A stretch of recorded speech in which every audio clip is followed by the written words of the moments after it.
Okay. Did you have any time for JoJo? I had a little bit of in your time for heart JoJo. for Christ. So I had a little bit of room for Christ. Me and Paige have been watching some JoJo, and I had not read Stone Ocean. And aside from, wow, Stone Ocean's really fun, my big takeaway from Stone Ocean is that it doesn't care to start. It just wants to be in it right now. Okay. So Like, there's a couple of things to note about this, because I've watched all the parts on Netflix so far. So the first part, the first act or whatever.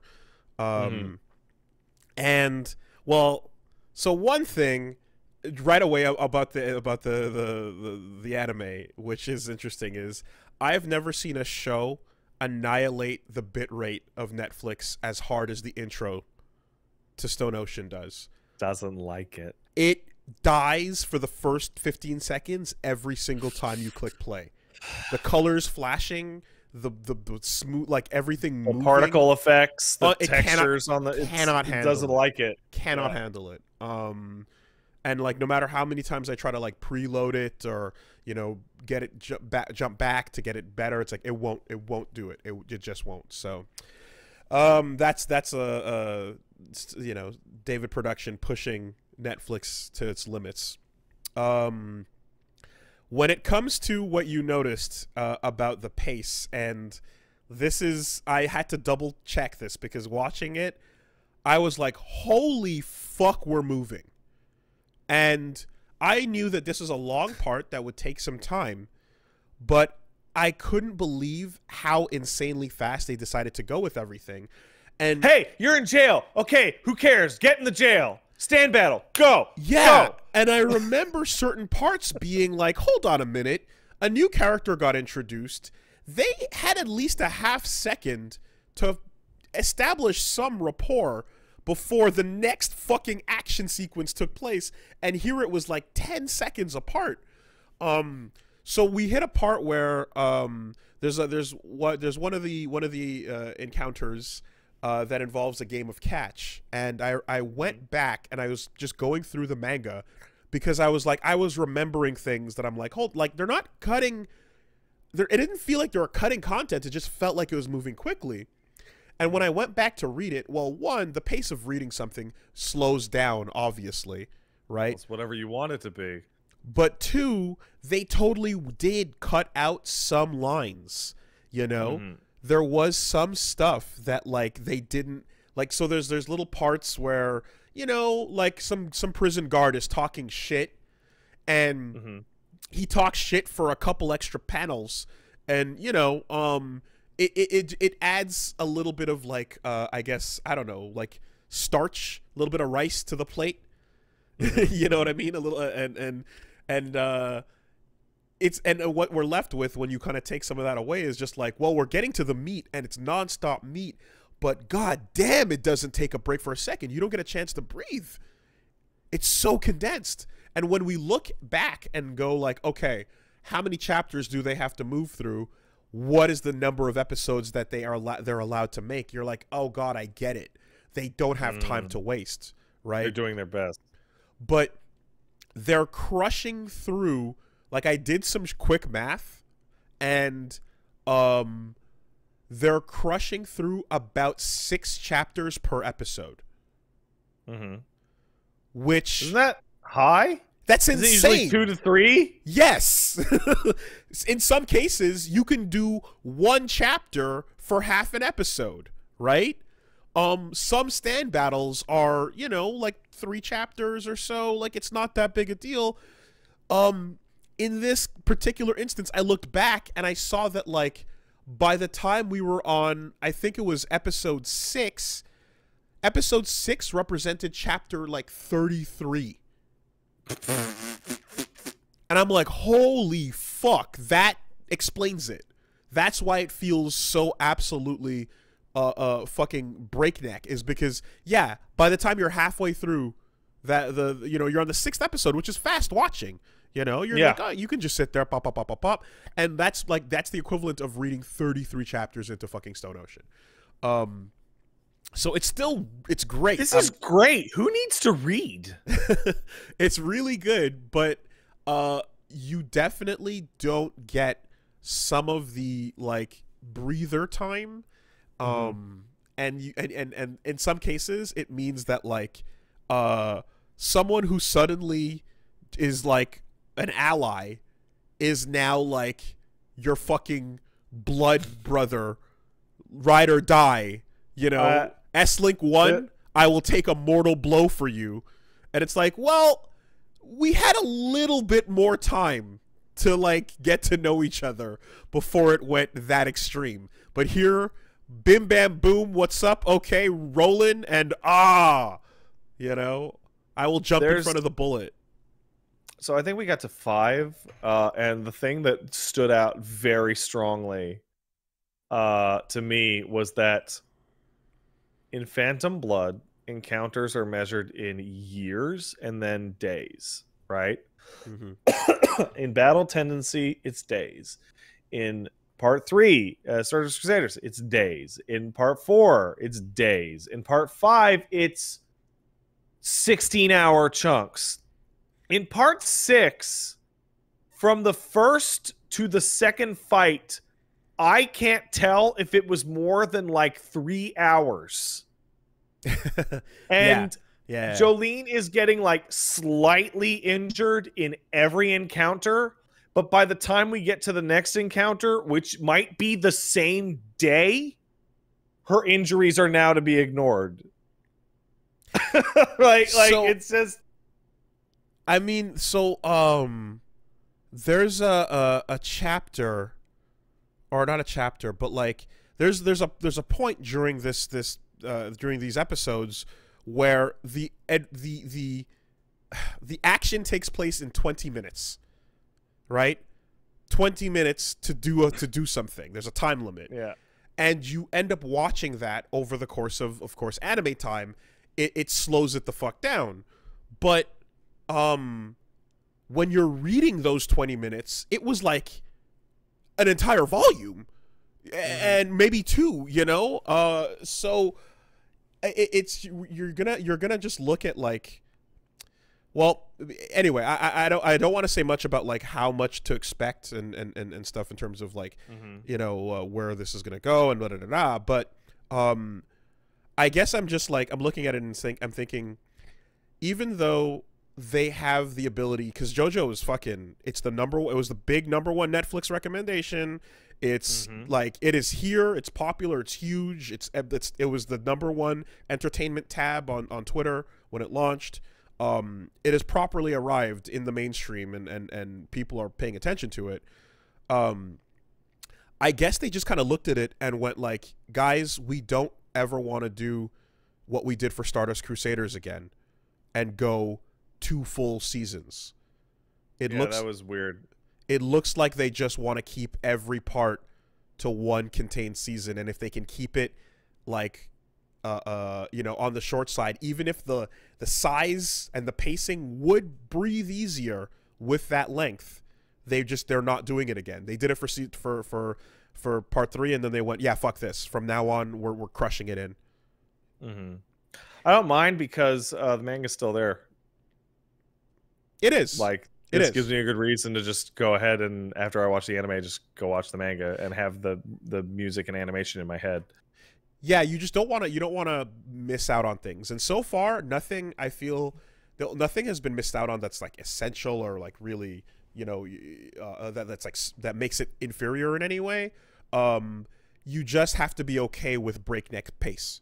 But what I'm worried about is that like there are some slower moments that if they do cut them down, then you're going to miss out on some good characterization. So I hope they don't cut out like some of the good idle conversations and things like that in favor of like getting to the next action sequence, and then of course, as the conversation always goes, I really hope they don't attempt to do the same condensation for part 7, because it'll get infinitely worse. It'll become unwatchable if you try to fit, you know, part 7 into 40 episodes or less. It will be unwatchable, I promise. You know. That being said, What's There is great. What's There is awesome. And you know, it's really fun to have such a short sequence where the intro, you get to slowly follow each encounter in that first intro all the way up to the end, and then by the end, you're of the first part, you're understanding every visual. You know, the way the battles played out is really cool. It's I'm getting a reaction from Punch Mom that I'm really happy with, which is like the 3, 4, and 5 are like 1 and 2. You know, Araki's like, I like Fist of the North Star and vampires and fashion and and music. I like these things. Cool. And then 3, 4, and 5 is like, okay, yo, stand battles. We figured it out. We're doing it, right? Yu-Gi-Oh! We figured out we're doing the card thing. Fuck all the other types of puzzles. We're sticking with the cards now. Right. And then 6, to me, is like where he goes, you know, this isn't anywhere near as bizarre as I promised it would be. And while it's cool to watch a bunch of floating punch ghosts come at each other, why not stretch out what the definition of a stand to the thinnest, most weird, nonsensical definitions, to the point where a stand battle might literally be convincing someone to not commit suicide. That's the battle. You know? Why not? I love that, and I love how like they push that to its limit, and they never stop. From this part forward, the definition of what a stand is gets so thin and so weird. So when you see a meme of like Raiden oraing on Armstrong, and the caption is stand battle, JoJo protagonists trying to beat a stand user who can solidify their piss when someone in the room tilts a pinball machine over 5 angles. Oh, that's a scary ability. Oh, no. You know? And it's like, yeah, that's where we're going, man. We're getting to a place where, like, you will not predict anything about the rules of this stand anymore. You will not predict, like, what the range, well, like the range idea and all that is still being followed, but like it really just means any phenomenon of any kind whatsoever, bar none.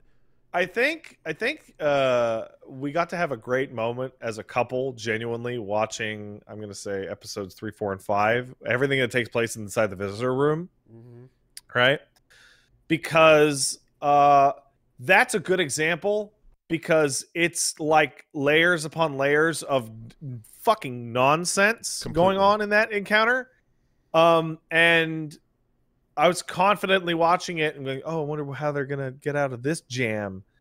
And Paige is sitting next to me just like audibly confused. Like not just like confused or you can see it, but like the confused, that noises of confusion are emanating from the woman. And I'm like, yeah, what's wrong? I mean, this. And she's like, I don't know. And then one single line of dialogue makes her confusion very legitimate. And now I'm more confused than she was, because at least she had the decency to be confused. And now, ironically enough, because of her earlier confusion, she's following it more carefully than I am. And now I'm confused. Yeah. Yeah. No, it has moments that are coming of like your brain early on in will look and just go, you know what? Don't fight it. It's JoJo. Just embrace. And wait until the narrator explains to you what happened. And then you go, no, wait, shut the fuck up. What? You know, no, stop. What? And it's like, hey, no, you thought you let go, but you didn't let go, you know? There's a further letting go that is required.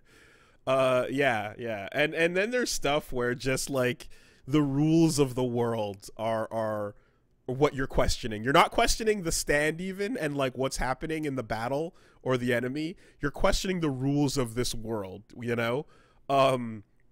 The Virgin Storm can manipulate weather in big fancy lightning attack-ish ways by flying up into the sky and going, the same thing that happens to everything else. Wop wop. The Chad weather report, has it ever occurred in any point in history? Has it been recorded? It's a natural phenomenon that happens outside. That counts as weather. We're using it. But that's not... No, what? It happened. It counts as weather. We're using it though. I don't know. And if all else fails, and you completely and utterly fail to grasp like where you are and why anything is happening, at the end of all of that, you just go, yeah, but Florida. So JoJo has felt like the kind of situation where Araki writes the character, and then this is the character's list of definable characteristics. And even from the limited amount of point that I've seen of Part 6, it feels like Part 6, the character gets to look back at its author and go, what if I could do this, though? And can sometimes convince the author that this extra thing is technically under their purview. I mean, Giorno's abilities kind of fucking show you him not knowing exactly what the stand does. What does this mean? I think I saw an interview a million years ago that's like, explain the stand, explain what is life, and he's like, even Giorno doesn't understand it, and like that's the answer to the question. That's like, so you just wrote up a bunch of bullshit, didn't you? You never made your mind up. You never fucking yeah. Which can it do? Which is it? It's the power of life. What is that? What is that? Why does it stop people's sensation of time? What does that have to do with life? But this is it. Like we are beginning the we're ascending off of the earth of just floating punch ghosts, and we're getting into the weird, buggy, strange shit. It's funny to me because I'm just thinking about Giorno again and how fucking what a mess that is. And it's like, okay, Giorno, what if Dio was a good person? So instead of time stop, he has the ability to have the sensation of time go fast for others. That's the starting power. It's cut to throwing beetles at people. Yeah. So that their heads explode. Also, punch a frog, turn a frog, bag luggage into frog. You hit the frog, the damage comes back to you. Double. Yeah. You know, now we slow down. Delete the cause, no effect. Yeah. Whatever, man. He's got a hole in his chest. Look at it. He's got a heart. He has a dream. No, I hate drugs. Yeah, it like Araki has absolutely like has had his moments of he's in the middle of drawing the panels and he still hasn't made up his mind on what is about to happen. Yeah. You know, there's a real fun image macro I see going around that was like, it appears that Araki may have a subconscious bias in which they show here's what prison guards look like in Italy. Here's what prison guards look like in Florida. And it's the difference between a bunch of handsome, normal-looking men and a bunch of fucking space alien freakazoids with like that donut shit in their face. Yeah, exactly. Like, oh, I see. Yeah. I see how it be. And then the other thing it feels like he's trying to do, and I promise you, future parts of 6 are gonna escalate. The idea of the protagonist has to figure out the rules of the stand, right? Right. That's every stand battle that's ever been. Jotaro looks at the cast and goes, "Stop it! They could do anything to us." Yeah. Yes. Let's stop and figure the rules out, and then we can figure out how to break them. I once fought a rat that could melt me with a syringe. That becomes bullshit. Like, the rules become lies very quickly. And then it just becomes like, wait, hold on. What, like, you're internally no longer consistent with what you said the rules are in the same fight. So what, like, what does the protagonist do? And it's just like, and like, the answer is they have to break the rules in an equally bullshit way. But you just said the rules are bullshit. Yeah, like, like basically, you start off with the first parts of JoJo where we're playing, and things get pretty heated, so eventually we have to introduce a referee. And then the advancement of the game is, okay, now there's a ref who can call the shots. We have to learn how to fake our injuries so that the ref can call the flag for my side. And then the final step is murder the referee so that there is no rules again. They can't stop me if they're dead, man. And then play the game of soccer around the ref's body. It's just fucking stupid. And I love it. I love it. Great part. Binge that shit. I like it. I like it more than 5 already. Yeah, binge it so you can go back to being like, when the fuck is the next JoJo, and just like having that hole in your life again. It'll be a bit. It'll be a long bit. I really like. I was thinking about this, and it's like, okay, waiting for one episode a week is kind of torturous at times. 12 in one shot is self-destructive. A happy medium of it's a little much. Yeah, give me 3 episodes and then bounce for a little bit, and then come back. The only thing I don't like about how they've done the episodes out in like a big group of 12 is like, I kind of like seeing the weekly batch of memes. True. We're not getting a weekly batch of memes. No, it's all in one. It's all in one, and people have to watch watch it all. One big meme. Yeah, people have to watch it all or not. That's true.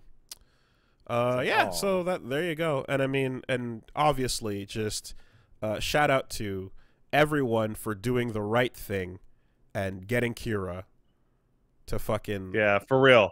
Apparently, the Japanese voice actress has the exact same thing going on. Yeah. Where she got into the business to be Jolene. Farouz.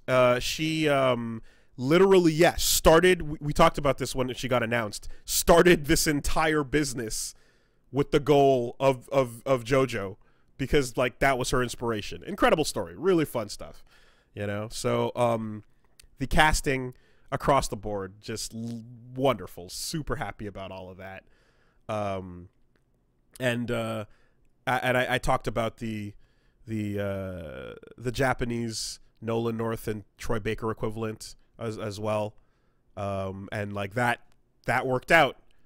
I gotta say, in the games, Poochie was voiced by Joji Nakata, who's got like a nice deep voice that like works, and I didn't at all mind that.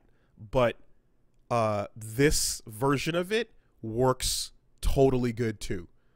Mm-hmm. And it's just a testament to like the fucking skill level and the prolificness of Seki Tomikazu, like crushing it. So yeah, fucking just all around JoJo is doing its thing. And take notice. Hey, I have something to say about how JoJo works.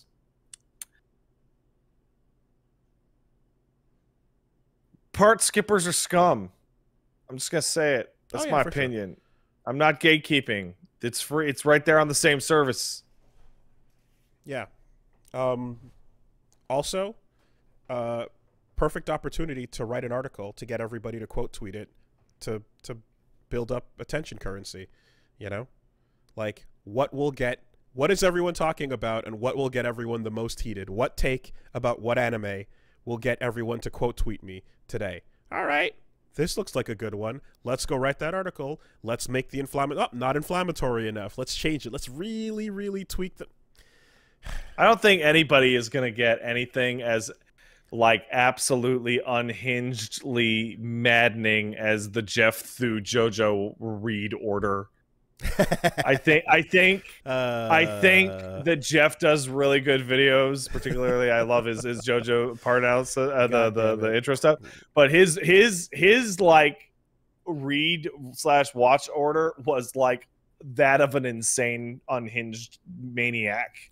Yeah, that was a little bit of damage. It was a little bit of damage. I was gonna say something else. Oh yeah. Take notice. And each part you get more and more of this, but take notice of like the little moments where like the artwork gets incredible, you know? Mm-hmm. The quality of the water looks really good. The amount of lines on Jolene's face like triples. Mm-hmm. And then it doesn't not only does it get more detailed, but like it's not a static image. Like she moves, you know. Yeah. In some cases, like she looks really dramatic looking down and then lifts her head up, and you're like, oh shit, they animated that heavily inked like moment. Like they are putting more into it, and they fucking like are going out of their way to play with all the colors and make them just as wild and as fun as they were in part 4, and I love that. It's interesting because this is going to be a bit of a stretch, but the manga and comic industries have always had like a shared history, and one of the more interesting things is that you look at JoJo currently, which is hyper colorful, like almost absurd. In like the colors have no basis in reality a lot of the time. Like you'll get to a different scene and it'll be dramatic, so all of a sudden Kakyoin has like black hair and a purple fucking suit, or you know, some shit. Like it doesn't matter, right? Giorno spent the last time of the last entire fucking his own show in a bright pink version of his outfit, which isn't even the most commonly depicted version of that outfit. And then you look at like what the popular version of like what has happened to comic books that have history and like Jack Kirby stuff, right? That is all big fucking colors, and it's always muted. It's always like toned down and sleek and earth tones, and just calm down.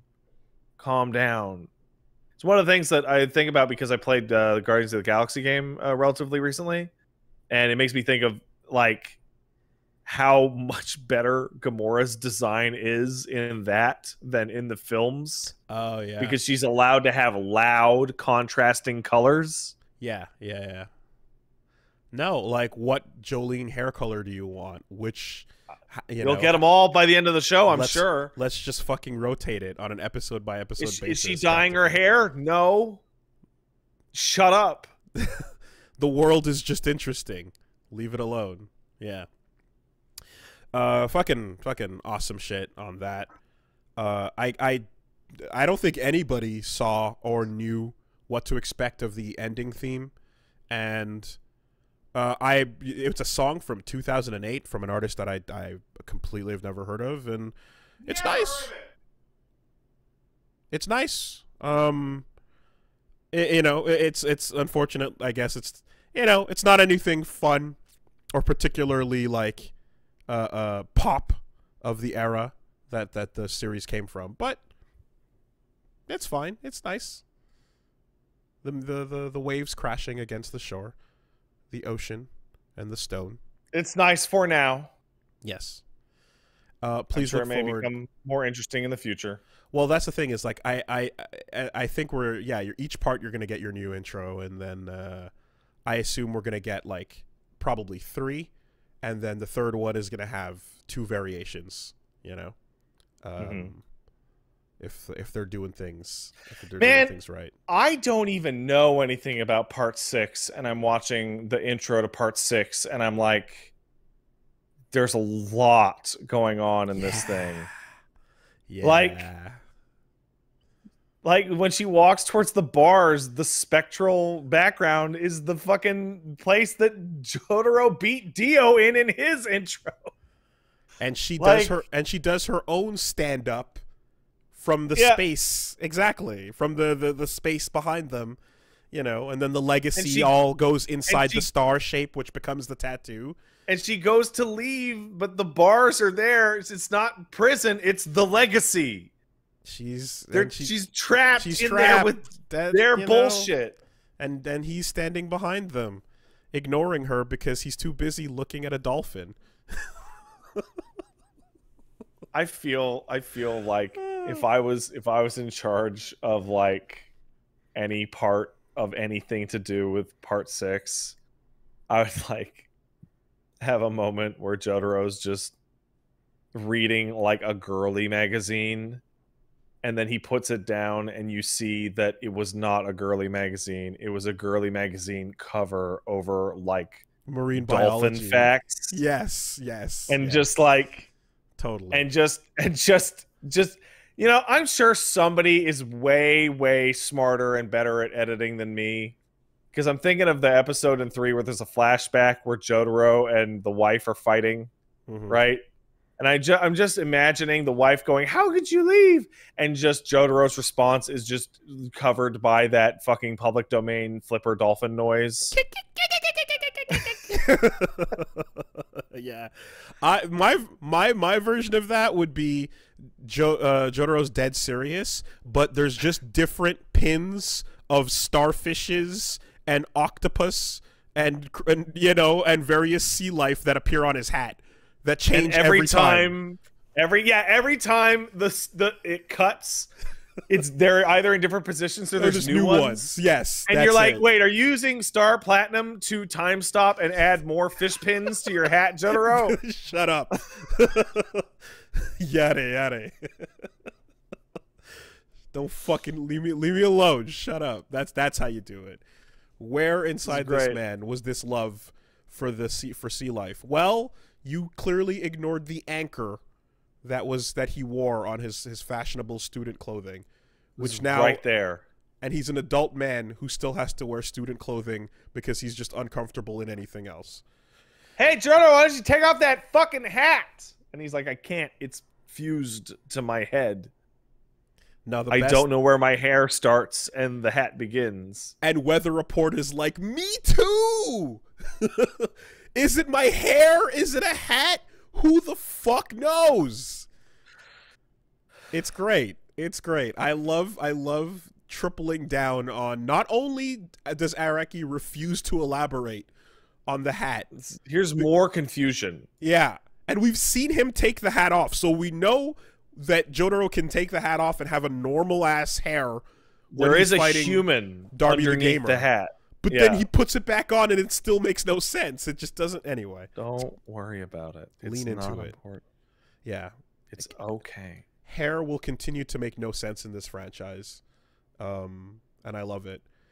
One of the, I mentioned this some time ago, but one of the coolest people is like there's a character way down the line, parts from now, that has literally newspaper papier-mâché as hair. And like and it's like, I'm just wondering, like, if we animate this, will it be a transparent layer where the newspaper can be read as he moves around the screen? You know? How do you animate that? Like, what are they going to do?